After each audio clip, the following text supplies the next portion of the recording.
So, what's up boys? I thought I would bring you a guide on the new mini quest because I seem to have found like the perfect method and I just wanted to share it with you guys.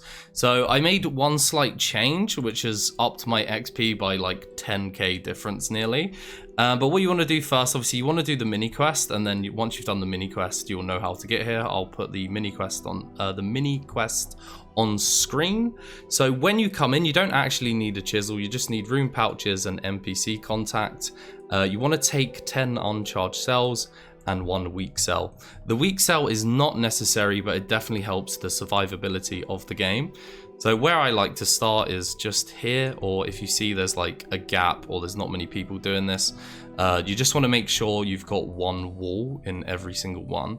We just wait for the countdown and bam. You can stand on the other side and do it that way, just to get here a tiny bit quicker, but someone can knock you out if you have a little bit of lag, and it's just really annoying.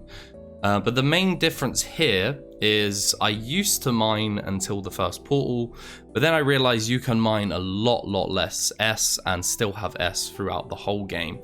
So I'm going to mine here till around 130. There is a bit of RNG to it if you're wearing the Varrock armor, because it does trigger here. You'll see some of the XP drops will be 10, not 5. It does depend how many times you trigger it. Sometimes you might want to leave a little bit later or a little bit earlier. But I promise you, after a couple games, you'll definitely get a feel for the timing where you want to leave. Alright, so around the like 130 mark is usually when I leave. If you don't place a cell, you can normally get about 150, but it's not really necessary.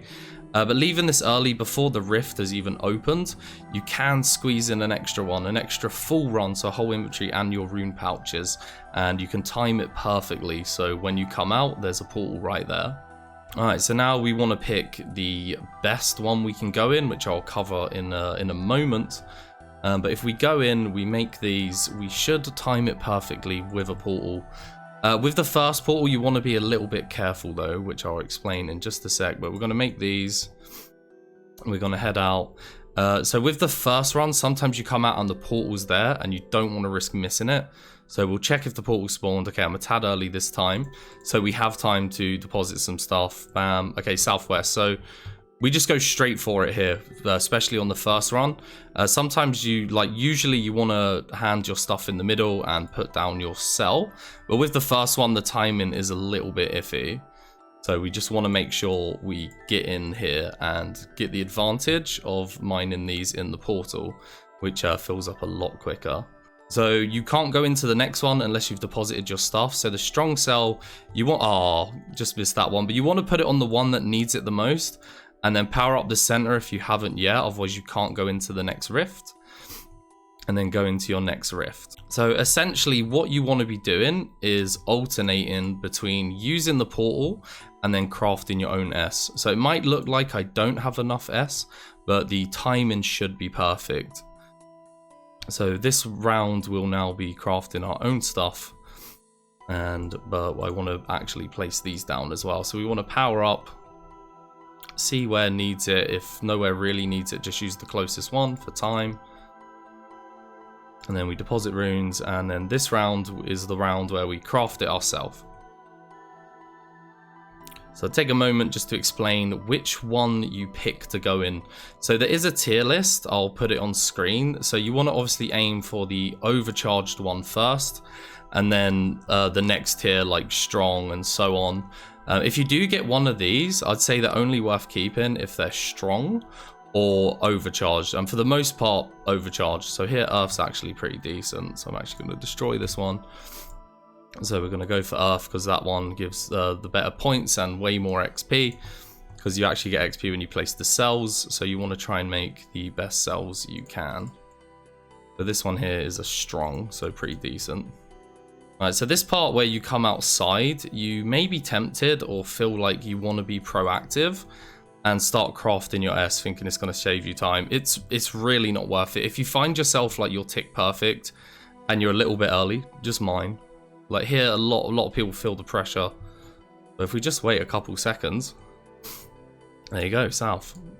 So we'll just be essentially wasting essence if we started crafting ourselves. That was a big mistake I was making a lot, just trying to be proactive rather than just waiting, you know, like 2 seconds to come in here. So you might find at the end that you only have a little bit of S, and it might be like, oh, you know, I can't do a full inventory. But for the most part, as long as there aren't any mistakes during the game, there was a mistake during this game, but for the most part, you'll normally be around 90% anyway. So doing a full inventory, you won't actually have enough time to get the points. But when you've only got like 30 to 20 S left, you'll usually find like this, you will finish at the right amount of time. This one is a little bit out of whack because one of the walls did fill, but for the most part, when you've only got odd bit of S left, like now, just a little bit ahead because we took damage, it will be the right amount. So you might only have 20, 15 or 30 S at the end of the game, but it will be around the right amount to be able to squeeze it in before the game finishes. So you don't actually need as much S as people do. But there we go, 3 points in each, that's about normal. If you follow going for the tier thing, which if I just bring this up here, if you follow this and you go for these, usually you end up with around the same points in both anyway. So if you're wondering about point balance, just following this, it ends up pretty balanced. Or you can tailor it yourself. If you find after a couple games, you can try leaning one way or the other to even it out. But for the most part, it will be even if you're doing the tier list, like going for overcharges, and then strongs, mediums, weaks in that order of priority. So one other thing to mention is the lantern. If you do manage to get your hands on a lantern, which you get from the loot pool, which is a 1 in 700, definitely use it, and it's kind of preference which one to use, but I think the magic logs and redwood logs are probably the best, and they give some nice perks to use in this mini game. So if you can get your hands on a lantern, definitely use it. But just to summarize everything, do the mini quest, get your ass down here, grab 10 of these at the beginning of the game, 1 of these just to not be a leech. You can go straight to mining, but you don't have to. Place it here, mine here till around 130 to 150. Come in early, do your first run. When you come out of your first run, prioritize going in the portal to handing in your XP. When usually hand in your XP, you want to power up, pick the wall that's the lowest or this one. And yeah, and then you alternate between doing a portal run and a crafting yourself run.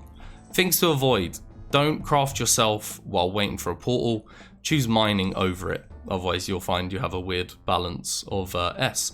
But this way definitely improved my XP an hour. If any of you guys have any suggestions on how to make it better, or if you found some secret other way, but I personally think this is literally the best way to do this. But thanks for watching, and catch you in the next one.